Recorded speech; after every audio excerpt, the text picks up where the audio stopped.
రాజ్యాలు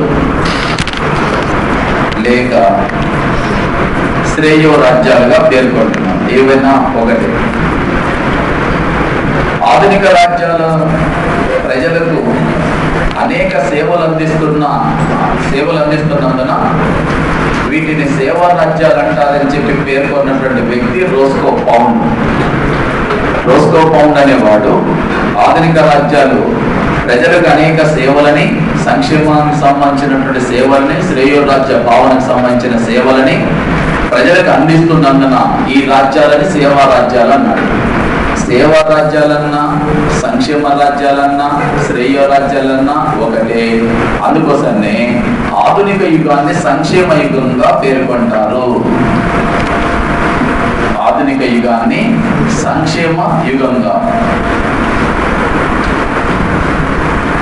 అంటే ఇప్పుడు రాజ్యాలు ఏ పనులు చేయడంతో పాటు ఏ విధులు కూడా నెరవేర్చాల్సి వస్తుంది. దేశ రక్షణ, శాంతి భద్రతలు కాపాడేది వదిలేసినారు. ఇప్పుడు చేస్తున్నారు లేవు కదా.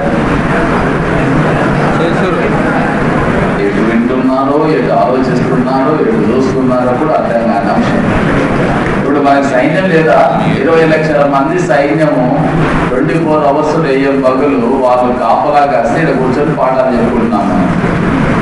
ఈ దేశాన్ని వాళ్ళు ప్రాణాలకు తెగించి అక్కడ దేశాన్ని రక్షిస్తుంటే మనం ఇక్కడ స్వేచ్ఛను అనుభవిస్తున్నాం. దేశంలో పోలీసులు లేదా, లక్షలాది మంది పోలీసులు ఉన్నారు. నేను ఎందుకు అంశం చెప్తున్నానంటే, ప్రాచీన కాలంలో అసలు ఈ పాలిటిక్స్ అనే పదమే నేను మీకు చాలా ఇండెప్త్గా ఉన్న అంశం. నేను ఎంతైతే తీవ్ర ప్రయత్నం చేస్తున్నారో మీరు అంత ప్రయత్నం చేస్తున్నారు. అసలు పాలిటీ అనే పదం ఎక్కడి నుంచి వచ్చింది, ఇప్పుడున్నటువంటి సంక్షేమ రాజ్య భావానికి ఉన్న తేడా ఏమిటి అనేది చెప్తే లాభం లేదు. మీరు అంటే చెప్తే ఎట్లా?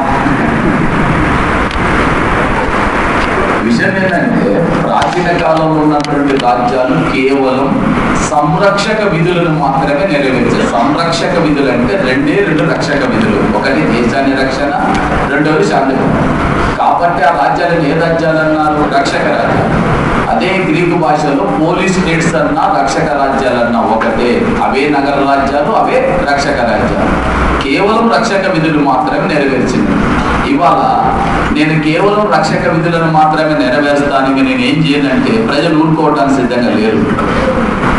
వర్షం రాకపోతే ప్రభుత్వాన్ని తిడతాము, కరెంటు పోతే ప్రభుత్వాన్ని తిడతాము, కరువు వస్తే ప్రభుత్వాన్ని తిడతాము, అతివృష్టి వచ్చినాక ప్రభుత్వాన్ని తిడతాము, అనావృష్టి వచ్చినాక ప్రభుత్వాన్ని తిడతాము. మామూలుగా రైల్వే టికెట్ దొరకకపోతే ప్రభుత్వాన్ని తిడతాం, బస్ టికెట్ దొరకకపోతే ప్రభుత్వాన్ని తిడతాం, గ్యాస్ టైంకి రాకపోతే ప్రభుత్వాన్ని తిడతాం, సినిమా టికెట్ దొరకకపోతే కూడా ప్రభుత్వాన్ని ఏమంటారు, పనికిరాని వాళ్ళు ఈ ప్రభుత్వం అని తిడతాం. అంటే ఇక్కడ అర్థం ఏంటంటే, రాజ్యం అనేటటువంటిది ఏం లేదు, తప్పేం లేదు. రాజ్యం అనేది వ్యక్తుల యొక్క సేవల విషయంలో అంతగా ఇన్వాల్వ్ అయ్యింది ఇప్పుడు రాజ్యం. ఇంత ముందు మాదిరిగా నేను ఆ విధులే నెరవేర్స్తే నా వల్ల ఏం కాదంటే ఊరుకోరు ప్రజలు అంటున్నాను. తప్పనిసరిగా ప్రజా సంక్షేమం కోసం, ప్రజా శ్రేయస్సు కోసం పాటుపడాల్సిన అవసరం ఏర్పడింది. అది ప్రభుత్వాల బాధ్యత కూర్చుంది.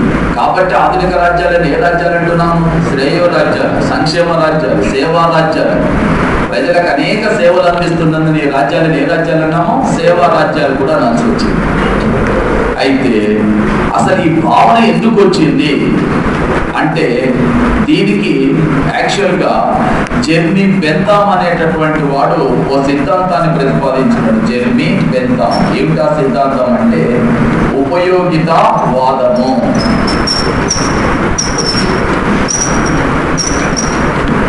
అసలు ఉపయోగితావాదం అంటే ఏంటిది? యూటిలిటేరియనిజం అంటున్నాం. యూటిలిటేరియనిజం అంటే ఉపయోగితావాదం అంటే ఏంటి?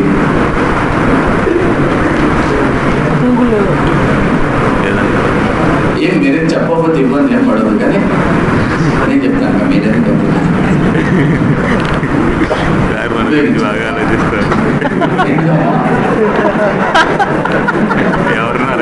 ఉపయోగితవాద సిద్ధాంత సారాంశం వేరే. మానవ జాతి ఇద్దరు సార్వభౌముల చేత మన యొక్క జీవితాలు ఇద్దరు సార్వభౌముల చేత శాసింపబడుతుంది. మనందరి జీవితాలు కూడా ఇద్దరు సార్వభౌములు, ఒకటి సుఖము, రెండు దుఃఖము, ఒకటి సంతోషము, రెండు బాధ. మానవ జాతి మొత్తాన్ని కూడా అత్యంత తీవ్రంగా ప్రభావితం చేసేటటువంటి సార్వభౌములు వీళ్ళిద్దరే. ఎవరు? సుఖము, దుఃఖము, సంతోషము, బాధ. ఈ రెండు మానవుని జీవితాన్ని అత్యంత తీవ్రంగా శాసిస్తుంది. అయితే ప్రతి మానవుడు కూడా దేని కోరుకుంటాడు? దీంట్లో సుఖంగా ఉండాలి, సంతోషంగా. అంటే ఏం వద్దనుకుంటాడు? బాధ, దుఃఖం వద్దనుకుంటాడు. మరి మానవుని పరిపాలించే రాజ్యాన్ని కూడా దేనికోసం పాటుపడాలి అంటే ఆ ప్రజలకు సంతోషాన్ని అందించే పని చేయాలి అనే సిద్ధాంతమే ఉపయోగితవాదం. ఇది హ్యూమన్ సైకాలజీ పైన ఆధారపడి రూపొందించబడిన రాజనీతి సిద్ధాంతం. హ్యూమన్ సైకాలజీ పైన ఆధారపడి రూపొందించిన రాజనీతి సిద్ధాంతం అంటారు. మానవుని యొక్క సైకాలజీ అలాంటిది అనమాట.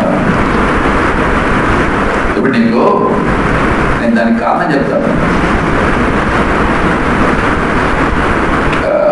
మీ పార్టీలు అనేది కాస్త పక్క పెట్టాయి. జనరల్గా ఆలోచన, నవీన్ పట్నాయక్ ఓడిపోతాడని చెప్పి ఎన్నికల విశ్లేషకులు ఎగ్జిట్ పోల్ రిజల్ట్స్ చెప్పినాయి, ఎన్నికల పోల్స్ రిజల్ట్ చెప్పినాయి, గెలిచాడు. ఆంధ్రప్రదేశ్లో రాజశేఖర రెడ్డి కాంగ్రెస్ పార్టీని రెండోసారి అధికారంలోకి తీసుకురావడానికి కారణం ఏంటో మీకు తెలుసు. అసలు ఛత్తీస్గఢ్ ముఖ్యమంత్రి పేరు కానీ మధ్యప్రదేశ్ ముఖ్యమంత్రుల పేర్లు కూడా చాలా మందికి తెలియవు. అయినా కూడా బీజేపీని వాళ్ళిద్దరు రెండోసారి అధికారంలోకి తీసుకురావడానికి కారణం కానీ, నితీష్ కుమార్ రెండోసారి బీహార్లో అధికారంలోకి రావటం కానీ, శ్రీమతి షీలా దీక్షిత్ ఢిల్లీకి 3 సార్లు ముఖ్యమంత్రి కావటానికి కారణం కానీ, వీటన్నిటి వెనకాల నరేంద్ర మోడీ ఇన్నిసార్లు ముఖ్యమంత్రి కావడానికి కారణం కానీ, దీంట్లో బీజేపీ ఉంది, కాంగ్రెస్ ఉంది, అన్ని పార్టీలకు సంబంధించిన వాళ్ళు ఉన్నారు. దీని వెనకాల ఉండేటటువంటి కారణం ఏమిటి అని అంటే, కారణం అంటే సంక్షేమం కోసం పాటుపడి. కాబట్టి ప్రజా సంక్షేమం కోసం పాటుపడేటటువంటి ప్రభుత్వాలనే ప్రజలు ఆదరిస్తారనే తేలిపోయింది. అంటే ఆధునిక యుగాన్ని ఏ యుగంగా పేర్కొంటాం? సంక్షేమ యుగం. అలా రాజ్యాలు కూడా ఎప్పుడో చెప్పింది నేను జర్మీ వెళ్తా, ఆల్మోస్ట్ 200 years బ్యాక్ ఆయన చెప్పింది.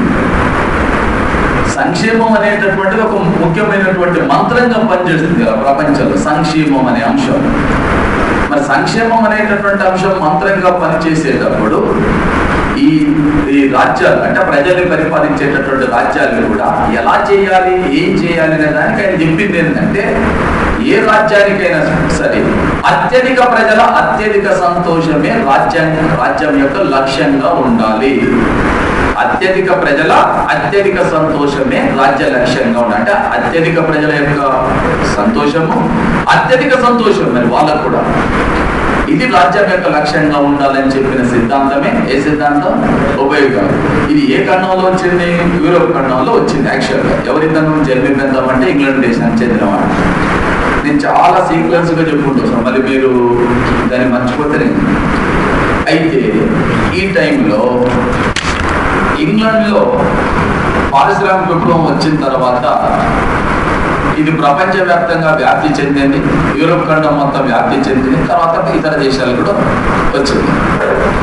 పారిశ్రామిక విప్లవం వచ్చిన తర్వాత సమాజంలో పెను మార్పులు వచ్చినాయి, చాలా మార్పులు వచ్చినాయి.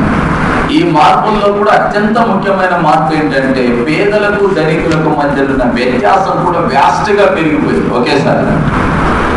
సంపద అంటే మామూలుగా పరిశ్రమ లేకపోయినప్పుడు అప్పుడు సంపద సృష్టించబడ్డది.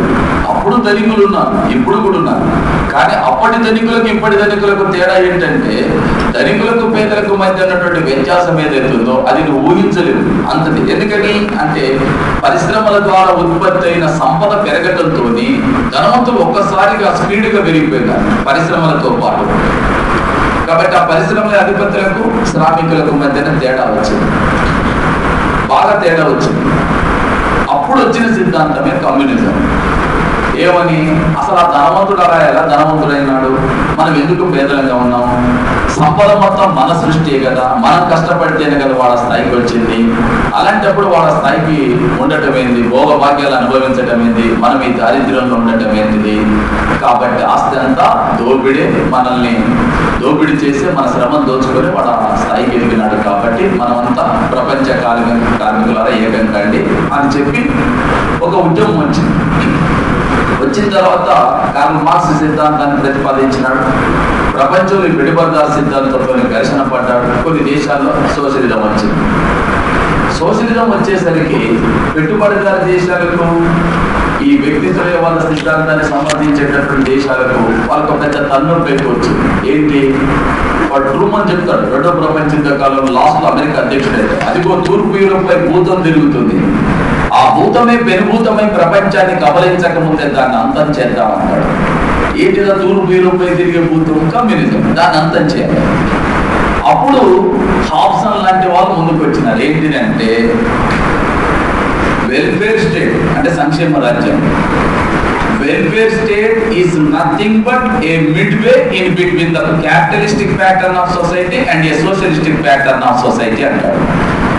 సంక్షేమము శ్రేయోరాజ్యం అంటే ఏమిటో కాదు, పెట్టుబడిదారు సిద్ధాంతానికి కమ్యూనిజం సిద్ధాంతానికి మధ్యవాదంగా వచ్చిన సిద్ధాంతమే శ్రేయోవాదం. నీ భారతదేశ ఆర్థిక వ్యవస్థ ఏంటో చెప్పండి. ఏ ఆర్థిక వ్యవస్థను అనుసరించిన ఏమనేది? కమ్యూనిజానికి పెట్టుబడిదారు సిద్ధాంతానికి మధ్యలో వచ్చింది శ్రేయవాదము. పెట్టుబడిదారు ఆర్థిక వ్యవస్థకు సామ్యవాద ఆర్థిక వ్యవస్థకు మధ్యలో వచ్చిందే మిశ్రమ ఆర్థిక వ్యవస్థ. అది ఆర్థిక వ్యవస్థ, ఇది సిద్ధాంతం, రాజకీయ సిద్ధాంతం. ఏది? శ్రేయోరాజ్య భావన. కాబట్టి ప్రపంచంలో అనేక దేశాలలో ఈ శ్రేయోవాజ్య భావన ముందుకు వచ్చింది. అంటే పెట్టుబడిదారు దేశాల వాళ్ళు కూడా ఆలోచన చేయడం స్టార్ట్ చేసినారు. ఏమని? మనం ఇలాగే ఒకవైపున భోగభాగ్యాలు అనుభవిస్తూ సర్వ సౌఖ్యాలు అనుభవిస్తూ శ్రామికులను అలా అణిచివేసి ఉంచినట్లయితే రష్యాలో వచ్చినట్టు అన్ని దేశాలకు కూడా వస్తుంది, మన ఉనికికే ప్రమాదం. మరి ఏం చేయాలి అంటే ఈ సమాజంలో ఉండేటటువంటి పేదల సంక్షేమం కోసం కూడా మనం పాటుపడాలి, ఎంతో కొంత ఖర్చు పెట్టాలి అని చెబుతూ వచ్చిన సిద్ధాంతమే సంక్షేమ రాజ్య భావన. అది ఒక శాస్త్రీయంగా వచ్చింది. ఎక్కడొచ్చింది? ఫస్ట్ యూరోప్ లో వచ్చింది. యూరోప్ లో వచ్చిన సిద్ధాంతం మళ్ళీ కూడా గుర్తుపెట్టుకోండి, ఈ సంక్షేమ రాజ్య భావన, సంక్షేమ దీనికి బాగా ప్రాధాన్యత రెండవ ప్రపంచ యుద్ధం తర్వాత వచ్చింది. రెండవ ప్రపంచ యుద్ధం తర్వాత మనం స్వాతంత్ర్యాన్ని పొందాం. అంటే ప్రపంచంలో వచ్చిన మార్పు భారత రాజ్యాంగ నిర్మాతలపై బలంగా పడింది. ఆ ప్రపంచంలో వచ్చినటువంటి మార్పు యొక్క ప్రభావమే భారత రాజ్యాంగ నిర్మాతలపై పడటంతో మన రాజ్యాంగ నిర్మాతలు భారత రాజ్యాంగంలో సంక్షేమ యంత్రాంగానికి పెద్దపీట వేసినారు. అది చెప్పదలసిన అంశం. మరి ఇది ఒక్కటేనా అంటే భారతదేశం యొక్క ఆంతరంగిక కారణాలు కూడా తోడైనాయి. ఒకటేం కాదు. ఆంతరంగిక కారణాలంటే ఫస్ట్ అంశం ఏంటంటే ప్రాచీన కాలం నుంచి కూడా భారతదేశంలో ఈ సంక్షేమ రాజ్యానికి సంబంధించినటువంటి ఆనవాళ్ళు ఉన్నవి, లేవని కాదు. ఎప్పుడు భారతదేశంలో రెండు సామెతలు చెప్పేవారు, అంటే రెండు సూక్తులు. ఒకటి సర్వే జన సుఖినో భవంతు, అంటే ప్రజలందరూ కూడా సుఖశాంతులతో ఉండాలి. రెండవది రాజు ప్రజలను తమ కన్నబిడ్డల వరకు పరిపాలించాలి. ఇది రెండవది. మీరందరూ కౌటిల్యుని గురించి చెప్పేటప్పుడు మీ అందరికీ ఉన్న ఆలోచన ఏంటంటే కౌటిల్యుడు అంటే కుటిల నీతికి ప్రసిద్ధి, ఆయన చాలా కుట్రలు కుతంత్రాలు, చాలా మంది నేను విన్నాను కౌటిల్యుడు అంటే ఇలా. కౌటిల్యుని యొక్క అర్థశాస్త్రంలో కొన్ని అంశాలు చూస్తే మనం ఆశ్చర్యపోతాం. ఆయన చాలా సందర్భాలు చెప్తారు. ప్రజా సంక్షేమమే రాజు క్షేమం, ప్రజా సంక్షేమమే రాజు క్షేమం. రాజు క్షేమము ప్రజలకు ఏమాత్రం క్షేమం కాదు అంటాడు. ప్రజలంతా సుఖశాంతులతో ఉన్నప్పుడు రాజు చాలా హాయిగా నిద్రపోవచ్చు. నువ్వు మాత్రం మంచిగా హాయిగా తిని తాగి, అంటే అంతఃపురాలలో గాన బజానాలతో ఉండి పచ్చకానలు లోకం అంతా పచ్చగా, ప్రపంచం అంతా చాలా బాగుంది అనుకుంటే ప్రజలు సుఖ సంతోషాలతో ఉన్నట్టు కాదు. నువ్వు సుఖంగా ఉంటే ప్రజలు సుఖంగా, ప్రజలు సుఖంగా ఉంటే నువ్వు సుఖంగా ఉన్నట్టు. ఇలాంటి సందర్భంలో ప్రజా సంక్షేమం కోసం, ప్రజా శ్రేయస్సు కోసం రాజు యొక్క రక్తం నీళ్ళలో ప్రవహించాలన్నాడు. అంటే ప్రజా సంక్షేమం కోసం, ప్రజా శ్రేయస్సు కోసం రాజులు అంతగా శ్రమించాలి అంటాడు. అంటే దేనికోసం? ప్రజా సంక్షేమం, ప్రజా శ్రేయస్. అంటే ఇప్పుడు మనం చెప్పే సంక్షేమ రాజ్య భావన ఏదైతే ఉందో ఆనాడు అంటే కౌటిల్యుని కాలం నుంచి కూడా వస్తుంది అని చెప్పడానికి ఉదాహరణ.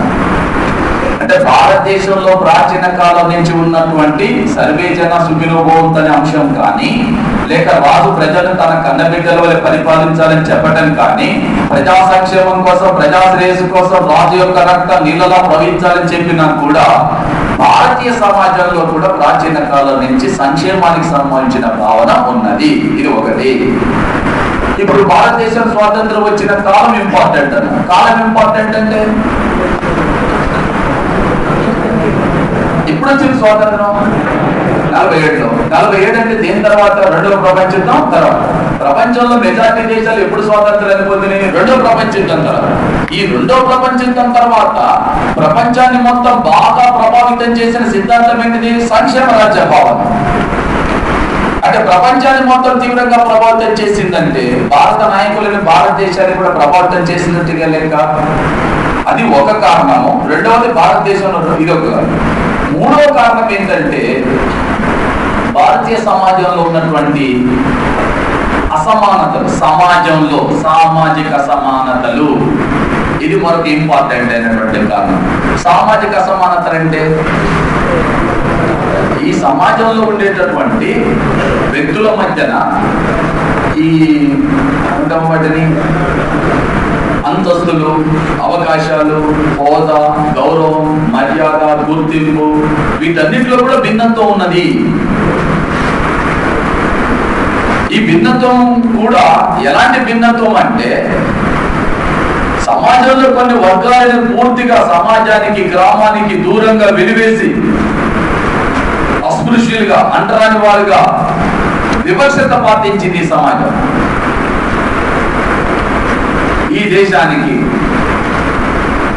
ఏ మహోన్నతమైన రాజ్యాంగాన్ని అయితే రచించినాడో అంబేద్కర్ ని, భారత రాజ్యాంగ నిర్మాత అయినటువంటి అంబేద్కర్ కి ఒక బస్త చింపేసి బయట కూర్చోబెట్టి పాఠం చెప్పింది దేశం. క్లాసులో అందరితో కలిపి కూర్చోబెట్టి పాఠం చెప్పలేదు.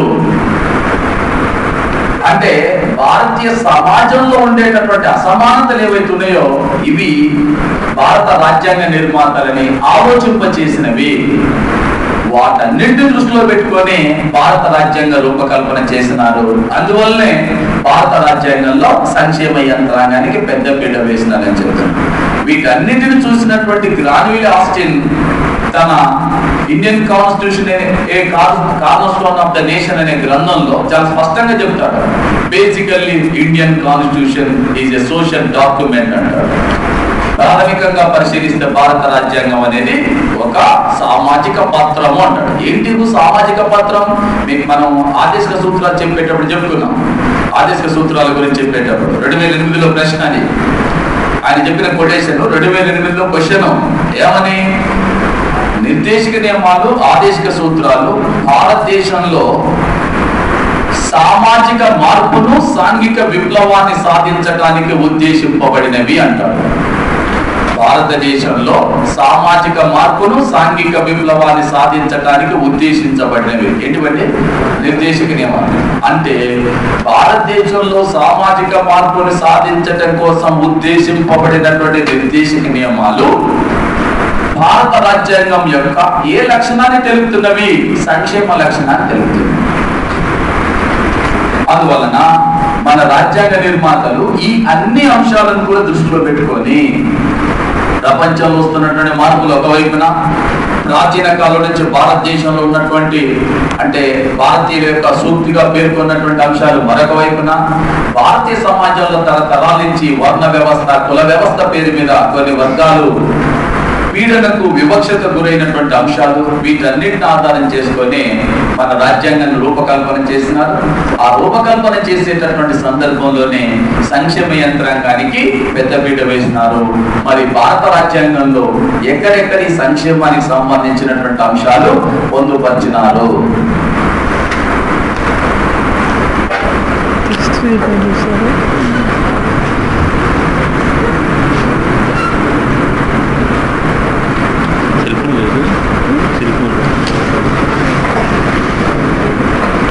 क्या पूछना है? ప్రాచీన కాలపు రాజ్యాలను ఏ రాజ్యాలుగా పేర్కొన్న వాళ్ళం? రక్షక రాజ్యాలు. ప్రాచీన కాలపు రాజ్యాలు ఏ రాజ్యాలు? రక్షక రాజ్యాలు. ఆధునిక రాజ్యాలను సంక్షేమ రాజ్యాలు. అంటే ప్రాచీన కాలంలో రక్షక రాజ్యాలుగా పేర్కొనడానికి గల కారణం శాంతి భద్రతలు, కేవలం రక్షక విధులు. ఏంటి రక్షక విధులు? శాంతి భద్రతలు. ఆధునిక కాలంలో సంరక్షక విధి, వాటిని సంరక్షక విధులు. సంరక్షక విధులతో పాటు ఇప్పుడు ఏ విధులు కూడా నెరవేరుస్తున్నాయి? ఆ సంక్షేమ విధులని ఇంకో పేరుతో కూడా పిలుస్తుంటాడు. ఇది కూడా కొంచెం గుర్తుంచుకోండి. సంవర్ధక విధులు అంటారు.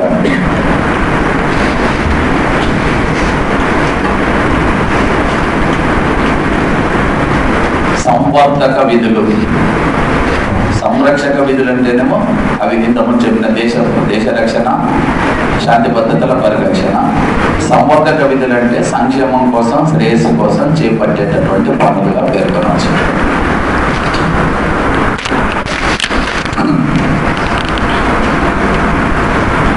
మనకు దీంట్లో ముఖ్యంగా ఒకటి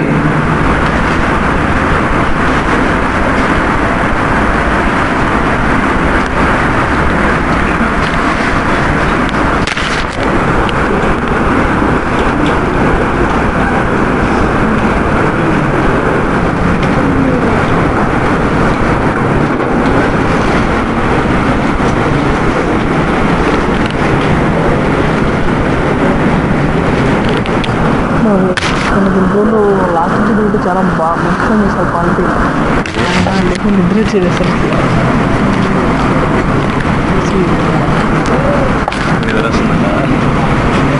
క్వాలిటీ నిద్ర వస్తుంది. హిస్టరీ నిద్ర రాదు అనిపిస్తుంది. వాళ్ళైతే కథలు చెప్తుంటారు కదా అక్కడక్కడ. కథలకి నిద్ర డైరెక్ట్ నిద్ర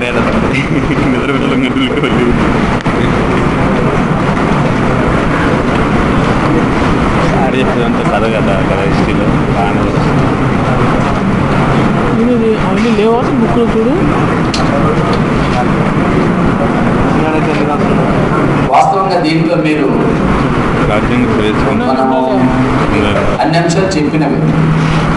కాకుంటే ఇక్కడ చూడాల్సింది ఏంటంటే వీటన్నిటిని ఆధారం చేసుకొని నెక్స్ట్ మనం ఇంకొక పెద్ద టాపిక్ దీంట్లో ఏంటి అవి అనేక కమిషన్స్. ఏ commissions? SC commission, ST commission, BC commission, మహిళా కమిషన్, మైనార్టీ కమిషన్, అదేవిధంగా మానవ హక్కుల కమిషన్. ఇవన్నీ కూడా చర్చించాలి. అట్ ది సేమ్ టైం మనకు ఎస్సీ ఎస్టీ అట్రాసిటీ చట్టం ఏదైతే ఉందో ఆ చట్టానికి సంబంధించి లాస్ట్ టైం 3 క్వశ్చన్స్, ఒక ప్రశ్న 2 ప్రశ్నలు, 3 ప్రశ్నలు ఒక చట్టం పైన వచ్చినాయి. దాదాపుగా మనం ఒక 5 సంవత్సరాల పాటు అందరికీ చెప్పి రాపిస్తే లాస్ట్ టైం నా బాధ నా బోర్డు వినిపించి వాడు 3 ప్రశ్నలు ఆ చట్టంపై అడిగినాడు.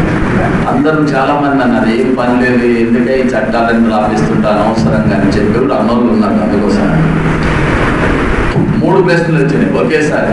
అన్ని 3 ఎగ్జామ్లకు కూడా కలిపి 3 ప్రశ్నలు. అంటే అప్పుడొకటి వస్తే బాగుండేది, రాకుంటే 3 సార్లు రాలేదు కాబట్టి 3 ప్రశ్నలు వచ్చినాయి. ఇంకెవరు మాట్లాడలేదు. ఇక తర్వాత నోట్స్ గురించి చాలా మంది అవతరమైన కామెంట్స్ చేస్తారు. సార్ చాలా నోట్స్ రాపిస్తారు, ఎంత అవసరమా, ఏదో సింపుల్గా చెప్పాలి పైన ఎందుకు ఇదంతా.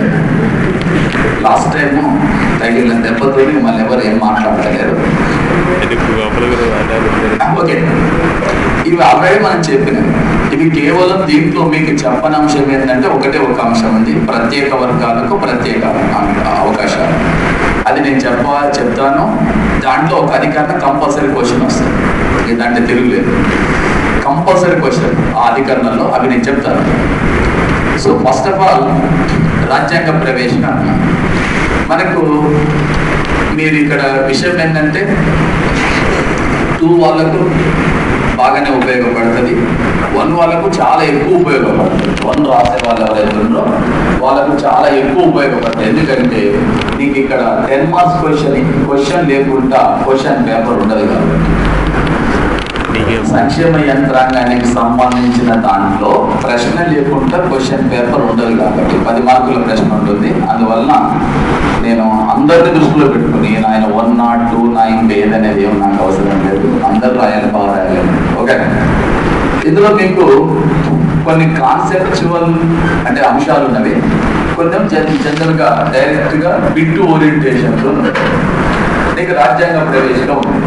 రాజ్యాంగ ప్రవేశికలో మీరు ఆలోచన చేయాల్సింది ఏంటంటే సంక్షేమం అన్న. సంక్షేమానికి సంబంధించినటువంటి అంశం ఏముంటుంది ఇక్కడ అంటే మీకు ఫస్ట్ సెంటెన్స్ ఉంటుంది, న్యాయం అనే పదం ఉంది కదా, ఆ న్యాయానికి ఎదురుగా ఏమని రాసినావు నువ్వు అంటే భారతదేశంలో సామాజిక, ఆర్థిక మరియు రాజకీయ న్యాయాన్ని, ఈ సామాజిక, ఆర్థిక, రాజకీయ న్యాయాన్ని అందించడం కోసం ఈ రాజ్యాంగం పనిచేస్తుందని చెప్తున్నామంటే జనరల్గా ఆలోచన చేయాల్సింది ఏంటిది, సమాజంలో ఉండేటటువంటి అన్ని వర్గాల యొక్క అభ్యున్నతి కోసం పాటుపడతారు. ఇప్పుడు సామాజిక న్యాయం, ఆర్థిక న్యాయాన్ని అందించాలి. ఆర్థిక న్యాయాన్ని అందించడం అంటే నేను 2 రూపాయల కిలో బియ్యం, వైట్ రేషన్ కార్డ్స్ ఇవి ఇస్తున్నా అనుకున్నాను. టాటా, బిర్లా, మఫత్లాల్, గోయంక, కిర్లస్కర్, రాజశేఖర్ రెడ్డి లేకపోతే చంద్రబాబు నాయుడు వీళ్ళ పిల్లలకు వీళ్ళకి ఇస్తారా రేషన్ కార్డు? ఎవరికి ఇస్తారు? అర్థమైందని చెప్పింది. అంటే ఆర్థిక పరమైనటువంటి న్యాయాన్ని అందించడం అంటే ఈ సమాజంలో ఉండేటటువంటి అట్టాడు వర్గాలు ఎవరైతే ఉందో వాళ్ళకి అందించారు. సామాజిక న్యాయాన్ని అందించడం కోసం భారతదేశంలో 2 పద్ధతులను అనుసరించినాము, ద్విముఖ వ్యూహాన్ని అనుసరించినాం. ఒకటి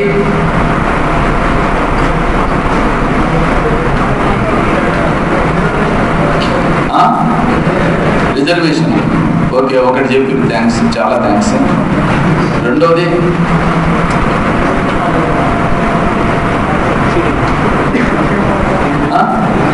సంక్షేమ పథకాలు. సంక్షేమం, రిజర్వేషన్, సంక్షేమం కిందకి వస్తాయి. ఇక మర్చిపోతున్నారు మీరు, మర్చిపోయిందని నేనేం చేస్తాను. 17వ అధికరణ, 23వ అధికరణ, 24వ అధికరణ అంటే అర్థం ఏంటిది?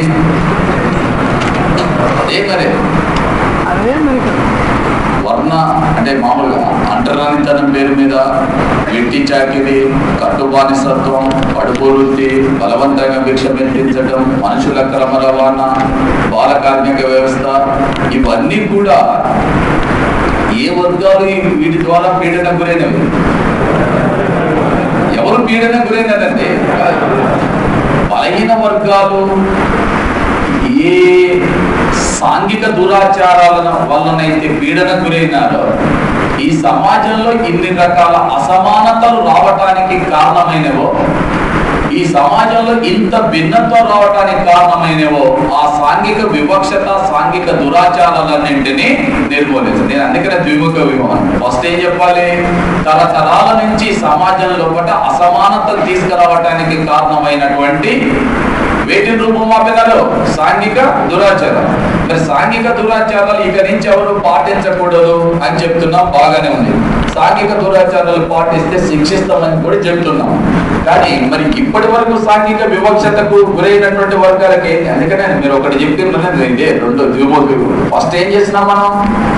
వివక్షతను అన్నింటినీ కూడా రూపమాపాలి, వాటన్నింటినీ నిషేధించాలి. మామూలుగా పెద్ద ఆలోచించాల్సింది ఈ సమాజంలో రాజ్యము, ప్రభుత్వం వచ్చి అసమానతలు తీసుకురాలే. సమాజంలోనే అసమానతలు ఎలా పెంపొందించబడ్డాయి? దీనికి కొన్ని సాంఘిక దురాచారాలు ఉన్నాయి. అది కట్టుబానిసత్వం కావచ్చు, వెట్టి చాకిరి కావచ్చు, పడుపు వృత్తి కావచ్చు, బలవంతంగా భిక్ష పెట్టించడం కావచ్చు, లేక మనుషుల అక్రమ రవాణా కావచ్చు, వర్ణ వివక్షత కావచ్చు, ఇలాంటి తేడాలు ఉన్నాయి. వీటి కారణంగానే సమాజంలో అసమానతలు వచ్చినాయి, వీటి కారణంగానే సమాజంలో తేడాలు వచ్చినాయి. కాబట్టి ఫస్ట్ చేయాల్సిన పని ఏంటిది? వాటిని నిర్మూలించాలి. అందుకోసం నీకు భారత రాజ్యాంగంలో 17వ అధికరణ ఏం చేస్తుంది? ఏం చెప్తుందండి? అంటరానితనాన్ని నిషేధిస్తుంది. 23 వెట్టి చాకిరి, కట్టుబానిసత్వం ఇలాంటి వాటిని నిషేధించింది. 24 బాల కార్మిక వ్యవస్థని నిషేధించింది. బాల కార్మిక వ్యవస్థ అంటే ఇప్పుడు ఇంతకుముందే చెప్పిన చంద్రబాబు నాయుడు కొడుకు, లేకపోతే రాజశేఖర రెడ్డి కొడుకు, రామోజీరావు వీళ్ళ పిల్లలు పోయి బాల కార్మిక వ్యవస్థలో పనిచేస్తారా? ఎవరు చేసిండ్రు? మరి అందుకనే ఈ సమాజంలోనే ఏ వర్గాలకు సంబంధించిన పిల్లలు చేస్తున్నారు ఈనాటికి కూడా. మరి దాన్ని వాళ్ళు అలాంటి పీడన గురవుతున్నారు కాబట్టే ఆ పీడన గురి కాకుండా ఉండటం కోసమే ప్రత్యేకమైనటువంటి అంటే అంశాన్ని, హక్కుని రాజ్యాంగంలో పొందుపరిచి దాన్ని ఎవడైనా ధిక్కరిస్తే శిక్షిస్తానని చెప్పి చట్టాలు తీసుకొచ్చినారు. అంటే ఫస్ట్ ఏం రూపమాపాలి? వివక్షతని రూపమాపాలి. భవిష్యత్తులో ఎవరు పాటించకుండా చూడాలి. అది ఒక వ్యూహం. రెండవ వ్యూహం ఏంటి? ఆల్రెడీ వివక్షత గురైన వర్గాలునే, పీడన గురైన వర్గాలునే, మరి వాళ్ళ అభివృద్ధి కోసం ఏం చేయాలంటే రిజర్వేషన్. ఓకే, అలాగే మనకు దీంట్లో ఈ ప్రవేశికలో మీకు ఐడియా ఉండాలి, సమానత్వం. సమానత్వానికి ఎదురుగా ఏం రాసినామండి? అంతస్తుల్లోనూ అవకాశాల్లోనూ ఏం కల్పించాలి? సమాన చట్ట సమానత్వాన్ని ప్రసాదించాలి. చట్ట సమానత్వం అంటే ఇక్కడ నేను ఇంతకుముందు మీకు చెప్పింది అంతస్తుల అవకాశాలు అంటే ఇక్కడ రెండు ఉన్నాయి. ఈ సమాజంలో ఆల్రెడీ అంతస్తులు అనేవి దీన్ని సోషల్ స్ట్రాటిఫికేషన్ అంటారు ఇంగ్లీష్లో. సామాజిక స్తరీకరణ అంటే స్ట్రాటిఫికేషన్ అంటే స్టేటస్ నిర్ణయించడం. స్టేటస్ అనేదాన్ని నిర్ణయించడం. స్టేటస్ అనేది ఈ సమాజంలో దేని బట్టి నిర్ణయించబడుతుంది? కులము, అంతే కదా, వర్గము, వర్ణము, వీటి బట్టి. అలా నిర్ణయించబడిన దాన్ని రాజ్యం పరిగణలోకి తీసుకోవద్దు. చట్టం వలన ఏ విధంగా చూడాలి? సమానంగా చూడాలి. ఒకటి. రెండోది ఏంటి? చట్టం కల్పించే అవకాశాల్లో కూడా ఏం చూపించాలి? సమానత్వం. ఆల్రెడీ సమాజంలో ఉండేటటువంటి అంతస్తులని తేడాలు చూడొద్దు. చట్టం అందరినీ సమానంగా, నీ అంతస్తు నాకు అవసరం లేదన్నా. అట్ ది సేమ్ టైం చట్టం కల్పించే అవకాశాలు కూడా సమానం. అందుకని దాన్ని చట్ట సమానత్వం. చట్టము అందరూ సమానులు అనేటివే చట్ట సమానత్వం అంటే. ఈ రెండు అంశాలను దృష్టిలో పెట్టుకొని జేబీ కృపలాని ఏమంటాడంటే, భారతదేశం యొక్క సంక్షేమ స్వభావ రహస్య సూత్రం రాజ్యాంగ ప్రవేశికలోనే ఇమిడి ఉంది అంటాడు ఆయన. భారతదేశానికి సంబంధించిన సంక్షేమ స్వభావానికి సంబంధించిన రహస్య సూత్రం ఎక్కడుంది? రాజ్యాంగ ప్రవేశికలోనే ఉంది. నీ లక్ష్యంలోనే ఉంది. నువ్వు సాధించాల్సినటువంటి గమ్యం, మార్గం అన్నీ కూడా, నీ లక్ష్యం అన్నీ కూడా ఏది నీకు నిర్దేశిస్తుంది, ఏది నీకు దారి చూపిస్తుంది అంటే ప్రవేశికే. నీ లక్ష్యం, నీ గమ్యమే నీకు దారి చూపుతుంది. కాబట్టి ఆయన చెప్పింది ఏంటంటే, రాజ్యాంగ ప్రవేశికలోనే చాలా చక్కగా భారతదేశం యొక్క సంక్షేమ స్వభావానికి సంబంధించిన రహస్య సూత్రం ఇమిడి ఉందని చెప్పి పేర్కొన్నారు. తర్వాత మనకు ఇక్కడ నేను పెద్దగా మీకు వివరించాల్సింది ఏం లేదు. షెడ్యూల్స్ అన్నాం. షెడ్యూల్స్ లో ప్రధానంగా రెండే షెడ్యూల్స్. ఒకటి 5వ షెడ్యూల్, రెండోది 6వ షెడ్యూల్. ఎవరికి సంబంధించి? షెడ్యూల్ జాతులు, షెడ్యూల్ తెగల యొక్క అభ్యున్నతికి సంబంధించినటువంటిదేమో 5వ షెడ్యూల్, దేశం మొత్తం మీద. 6వ షెడ్యూల్ ఏమో ఏటీఎం. ఏంటి అవి? అస్సాం, త్రిపుర, మేఘాలయ, మిజోరాం. ఈ రాష్ట్రాలలో ఉండేటటువంటి షెడ్యూల్ జాతులు, షెడ్యూల్ తెగల యొక్క సంక్షేమం కోసం ప్రభుత్వాలు చేపట్టాల్సినటువంటి అంశాల గురించి ట్రైబల్ డెవలప్మెంట్ కౌన్సిల్ గురించి వివరించబడింది. ఏ షెడ్యూల్లో? 6వ షెడ్యూల్లో. కాగా 10th పార్ట్ అంటున్నాం, 10వ భాగం. 10వ భాగం దేనికి సంబంధించింది? మన దేశంలో ఉన్నటువంటి ఆదివాసీ ప్రాంతాల యొక్క అభ్యున్నతి కోసం ఉద్దేశింపబడినటువంటిది. దీనికోసం 2007లో ఆదివాసీ హక్కుల చట్టాన్ని రూపొందించడం జరిగింది. 2007లో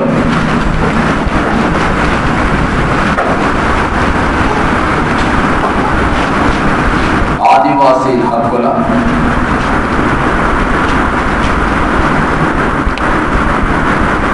చట్టాన్ని, ప్రత్యేక చట్టాన్ని రూపొందించడం జరిగింది.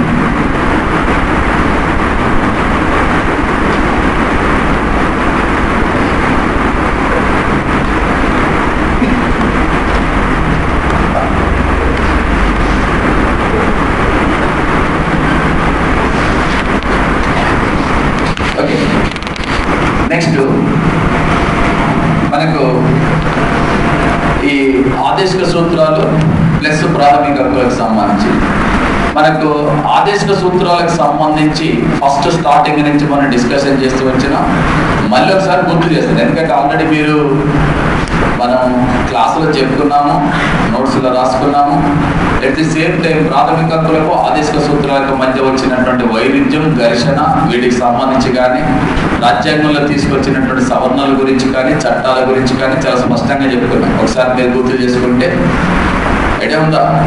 ఉచిత న్యాయ సేవా సహాయం కనీస వేతన చట్టాలు, సమాన పనికి సమాన వేతన చట్టం, రిజర్వేషన్, ఇవన్నిటి గురించి ఆల్రెడీ చెప్పిన. కాకుండా ఇక్కడ మీరు వీటిని అంటే సంక్షేమానికి సంబంధించినటువంటి అంశాలు ఎక్కడ ఉన్నవి అన్నప్పుడు ఫస్ట్ 38లో ఏం పేర్కొన్నాం? సేమ్ అదే ఉంటుంది. ఏంటిది? సామాజిక, ఆర్థిక, రాజకీయ న్యాయాన్ని అందించే వ్యవస్థ ఏర్పాటు కోసం కృషి చేయాలంటే 38 భారతదేశంలో వ్యక్తుల మధ్య మరియు సమూహాల మధ్య ఏ రంగంలో కూడా ఆర్థికంగా కానీ సామాజిక రంగాలలో పెరుగుతున్నటువంటి అసమానతలు ఏవైతే ఉన్నాయో వీటిని రూపుమాపటం కోసం కృషి చేయాలి. తర్వాత 39 చెప్పేది ఏంటిది? ఉచిత న్యాయ సేవా సహాయం కోసం పనిచేయడం. 39 ప్రజలందరికీ చాలినంత జీవన సౌకర్యాలని కల్పించడం. 39 సంపద, సహజ వనరులు ఎవరికి ఉపయోగపడాలి? సహజ వనరులు దేశ ప్రజలందరి సమిష్టి ప్రయోజనం కోసం వినియోగించబడాలి. 39 సంపద కొద్ది మంది వ్యక్తుల చేతుల్లో కేంద్రీకృతం కాకూడదు. ముగ్గురు వస్తున్నాడు.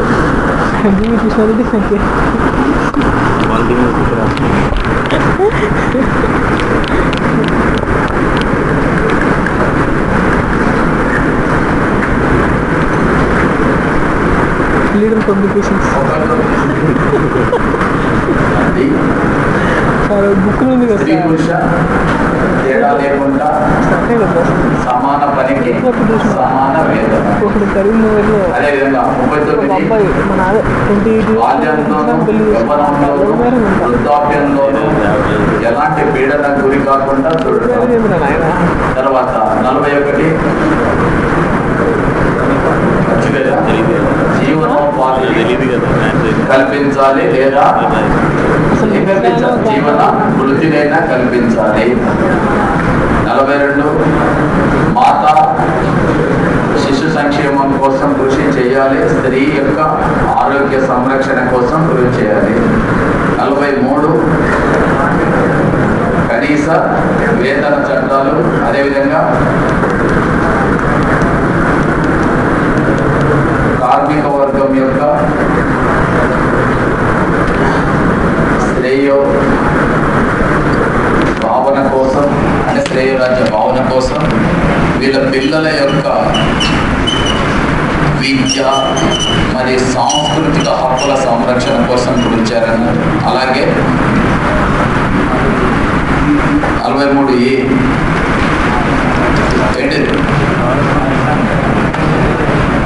పరిశ్రమల నిర్వహణ యాజమాన్యంలో ఎవరికి భాగస్వామ్యం కల్పించాలి? కార్మికులకు భాగస్వామ్యం కల్పించాలి.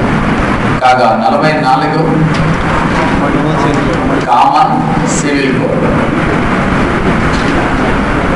45 6 సంవత్సరాల లోపు బాలబాలికలకు సర్వతోముఖ అభివృద్ధి కోసం 46 రిజర్వేషన్లు కల్పించారు. ఇవన్నీ దేనికి సంబంధించినవి? భారతదేశంలో శ్రేయరాజ్య భావన, సంక్షేమ రాజ్య స్థాపన కోసం కృషి చేయాలి. మీరు ఒకసారి అంటే మామూలుగా ఈ అధికరణ దానికి ఎదురుగా రాసిన అంశం అదేదో విషయం రాసినారు, ఓ సెంటెన్స్ ఉంది, ఆ సెంటెన్స్ నేను చదువుతున్నాను అనేది కాకుండా అది ఒకసారి మామూలుగా చదవండి. మామూలుగా ఎప్పుడైనా ఒక విషయాన్ని విశ్లేషణ చేసేటప్పుడు ఈ 3 అంశాలు ముఖ్యమైనవి. 1 సామాజికం, 2 ఆర్థికం, 3 రాజకీయం. ఇప్పుడు మనం చెప్పిన అంశాలు మొత్తం కూడా ఏ లక్షణాలను కలిగి ఉన్నాయనేది ఒకసారి మీరు చూడండి.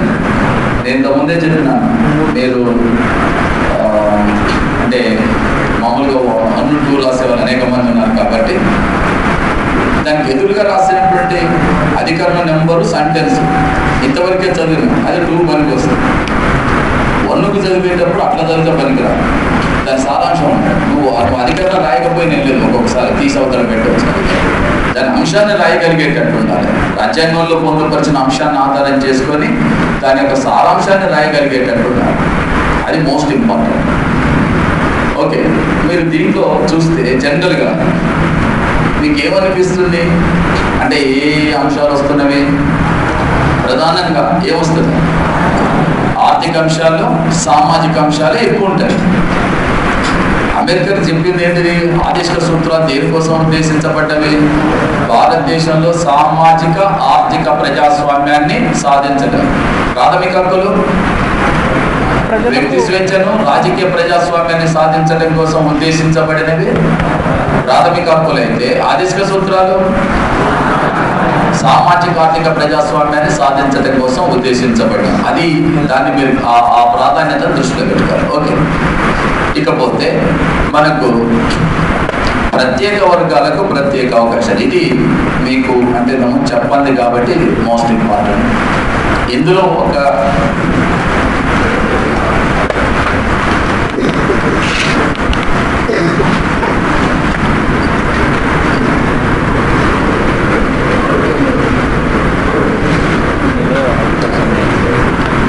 ఉన్నాయి, అన్నీ లేవు. ఇక్కడ కొన్ని రాష్ట్రాలకు ఉన్నాయి. సరిపోతుంది, మీరు రాసుకోవాలి.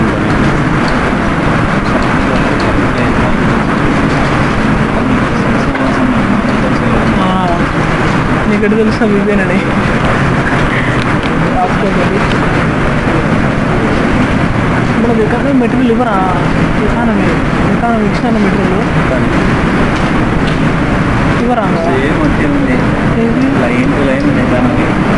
వాళ్ళకి చెప్పినది మనగా. ఇందులో ఒక అధికరణ గ్యారెంటీ ఇందులో రాసిన 7 ఏళ్ళు ఉన్నా కూడా ఒక అధికరణ గ్యారెంటీ ఉంటుంది. 2 వచ్చినా అంచెలు పోవాల్సిన అవసరం లేదు. కంపల్సరీ క్వశ్చన్ ఇక్కడ ఈ అధికరణల విషయంలో. అయితే ఇన్ని రాసేళ్ళు దీంట్లో ఒకటి రావచ్చు, వస్తుందేమో అన్న కాదు. ఆల్రెడీ అందులో మీకు తెలిసిన విషయాలు ఉన్నాయి, కొద్దిగా ఆలోచన చేస్తే.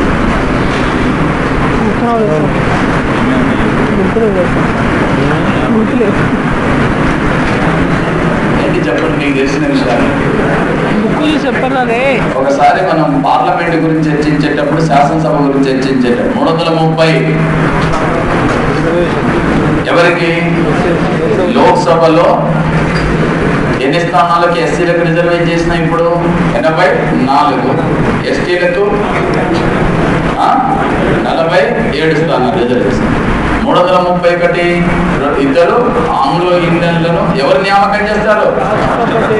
రాష్ట్రపతి నియామకం చేస్తారు. ఇది మీకు తెలిసిన అంశాలు. 332 శాసనసభలో ఎవరికి రిజర్వేషన్ కల్పించే అంశాలు? ఎస్సీ ఎస్టీలకు రిజర్వేషన్. 333 సేమ్ ఇదే శాసనసభలో ఒక ఆంగ్లో ఇండియన్ నియామకానికి సంబంధించింది. ఆల్రెడీ మీకు తెలిసిన అంశాలు, తెలియని అంశాలు ఇప్పుడు చెప్తాను. ఇవి మీరు రాసినవే. ఆ 4 అంశాలు వరుసగా ఉంటాయి. 4 అంశాలలో ఫస్ట్ అంశం లోక్సభలో ఇప్పుడు నీకు ఎస్సీలకు వేరుగా ఎస్టీలకు వేరుగా లేదు. 330లో లోక్సభలో ఎస్సీలకు ఎస్టీలకు రిజర్వ్ చేసే స్థానాల గురించి ఒకే అధికారంలో ఉంది. ఎన్నో అధికారం? 330లోనే ఉంది. 331లో అందులో ఇక్కడ మీరు కన్ఫ్యూజ్ కాకుండా ఉండటం కోసం ఉండే అంశం ఏంటంటే, లోక్సభలో ఎవరెవరికి రిజర్వ్ చేయబడిన అంశాలు ఉంటాయి? SC ST. ఇంకెవరికి ఇద్దరికి అవకాశం ఉంటుంది? ఆంగ్లో. దాన్ని వెంటనే మళ్ళీ రాష్ట్ర స్థాయికి వస్తే విధానసభలో ఎవరెవరికి ఉంటుంది? సేమ్ అదే ఎస్సీ అదే ఎస్టీ మరి ఒక ఆంగ్లో. అవి గుర్తుంచుకుంటు 4 అధికారులు అవే ఉంటాయి వరుసగా. ఓకే, ఇక మీరు గుర్తించాల్సినటువంటి ఇంకొక అంశం ఏంటంటే 334. ఇది యాక్చువల్గా మన అంటే రాజ్యాంగం అమల్లోకి వచ్చినప్పుడు అంబేద్కర్ స్వహస్తాలతో రాసిన అంశమే ఏంటంటే, ఈ రోజున కల్పించబడుతున్న ఈ రిజర్వేషన్లన్నీ కూడా రాజ్యాంగం అమలులోకి వచ్చిన తర్వాత 10 సంవత్సరాల తర్వాత అంతరించిపోతాయని చెప్పి రాసినారు. ఎక్కడ? రాజ్యాంగంలో. ఎన్నో అధికరణలో? 334.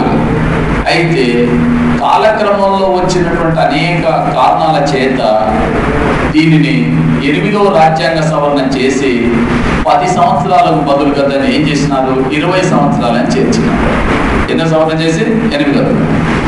ఆ తర్వాత వరుసగా 21వ రాజ్యాంగ సవరణ, 46వ రాజ్యాంగ సవరణ, ఇలా వరుసగా చేస్తూ ప్రతి 10 సంవత్సరాలకు ఒకసారి ఎక్స్టెండ్ చేస్తూ వచ్చినారు. మనకు 2008లో ప్రశ్న, 79వ రాజ్యాంగ సవరణ ద్వారా రిజర్వేషన్లు ఎప్పటి నుంచి ఎప్పటి వరకు పెంపొంది అంటే పొడిగించినారంటే 2000 నుంచి 2000 వరకు. మరి 2010లో కూడా అంతరించిపోతాయి కదా. కాబట్టి ఏం చేసినారు, 95వ రాజ్యాంగ సవరణ చేసి రాజ్యాంగం అమలులోకి వచ్చిన 70 సంవత్సరాల తర్వాత అంతరించిపోతాయని చెప్పి రాసినారు. అంటే మళ్ళీ 10 సంవత్సరాలకు పొడిగించడం జరిగింది. ఎన్నో రాజ్యాంగ సవరణ 95. ఎక్కడి నుంచి ఎక్కడ పెంచినారు, 2010 నుంచి 2020 వరకు పెంచడం జరిగింది. సో ఇక్కడ మీరు 334 అనేది 2 రకాల ప్రశ్న వస్తుంది. ఒకటి, ఎన్నో సవరణ ద్వారా పొడిగించినారు, ఎప్పటి వరకు పొడిగించినారు, ఎన్ని సంవత్సరాలు పొడిగించినారు అని అడిగేటప్పుడు భారత రాజ్యాంగంలో రిజర్వేషన్ల యొక్క కాల పరిమితిని గురించి తెలిపే అధికరణ ఏది అంటే మళ్ళీ అధికరణే అడగొచ్చు, అధికరణ ద్వారా పొడిగించిన అంశమే అడగొచ్చు, లేకపోతే ఎన్నో రాజ్యాంగ సవరణ ద్వారా పొడిగించదనే అంశాన్ని ప్రశ్నించవచ్చు. నెక్స్ట్ 330. ఇది ప్రధానంగా మనకు ఈ ప్రభుత్వాలు వేరు నోటిఫికేషన్ చేసి ఉద్యోగాల ఎంపిక జరిపేటప్పుడు ఏ వర్గాలకైనా సరే సరైన ప్రాతినిధ్యం లభించలేదు అని భావించినప్పుడు, కొన్ని వర్గాలకు వేటికైనా సరైన ప్రాతినిధ్యం లభించలేదు అని భావించినప్పుడు వాళ్ళ కోసం ప్రత్యేకంగా అవకాశాలు కల్పించవచ్చు. ప్రత్యేక అవకాశాలు దాంట్లోనే ఉంది, ప్రత్యేక అవకాశం. అదే సందర్భంలో ప్రత్యేక అవకాశాలు కల్పించినప్పుడు సాధారణ పరిపాలన సామర్థ్యానికి భంగం కలిగించరాదని కూడా ఉంది. నేను దానికి బెస్ట్ ఎగ్జాంపుల్ చెప్తాను. 2000 సంవత్సరంలో గవర్నమెంట్ డిఎస్సి వేసినప్పుడు ఎస్టీలకు సంబంధించినటువంటి ట్రైన్డ్ క్యాండిడేట్స్ రాష్ట్రం మొత్తం మీద కూడా నీకు బీపీడీ కానీ, బీఈడి కానీ, టీపీడీ కానీ, హెచ్పిడి కానీ, లేక టీటీసీ కానీ ఈ చేసినటువంటి ట్రైన్డ్ క్యాండిడేట్స్ డిఎస్సి వేసినప్పుడు సరైన సంఖ్యలో లభ్యం కాలేదు. కాబట్టి ప్రభుత్వం ఏం చేసింది, ఓన్లీ ఎస్టీల వరకు అన్ట్రైన్డ్ కూడా ఉద్యోగాలకు అప్లై చేసుకోవచ్చు అని చెప్పి అవకాశం కల్పించింది. అన్ట్రైన్డ్ కూడా, అన్ట్రైన్డ్ అంటే ఏ అర్హత ఇవి లేకపోయినా కూడా మామూలు డిగ్రీతో చేసుకోవచ్చు. చేసుకున్న తర్వాత మీరు ఎగ్జామ్ రాసుకోండి అని చెప్పి అవకాశం కల్పించినారు. ఎగ్జామ్ రాసుకున్నారు, చాలా మందికి ఉద్యోగాలు వచ్చినాయి. ఉద్యోగాలు వచ్చిన తర్వాత నీకు 335 ఇంకొక అంశం ఉంది, పాయింట్ ఉంది. ఏమనుంది, సాధారణ పరిపాలన సామర్థ్యానికి భంగం కలిగించాలి. ఆ ఉద్దేశంతో ప్రభుత్వం ఏం చేసిందంటే ఈ ఎంపికైన ఉద్యోగులు ఎవరైతే ఉన్నారో అన్ట్రైన్డ్, ఎలాంటి ట్రైనింగ్ లేకుండా ఉద్యోగాలకు ఎంపికైన వారు ఎవరైతే ఉన్నారో వారందరికీ కూడా 1 సంవత్సర కాలం పాటు ప్రభుత్వమే శాలరీ ఇచ్చి వాళ్ళని మళ్ళీ ట్రైనింగ్ కు పంపడం జరిగింది. ఇంకా నీకు అంతకంటే ఎగ్జాంపుల్ అవసరం లేదు. అర్థమైందని చెప్పింది. అంటే ప్రత్యేక వర్గాలకు ప్రత్యేక అవకాశాలు కల్పించేటప్పుడు ఇలాంటి ప్రాధాన్యత కలిగినటువంటి అంశాలను కూడా చూపవచ్చు. రైట్.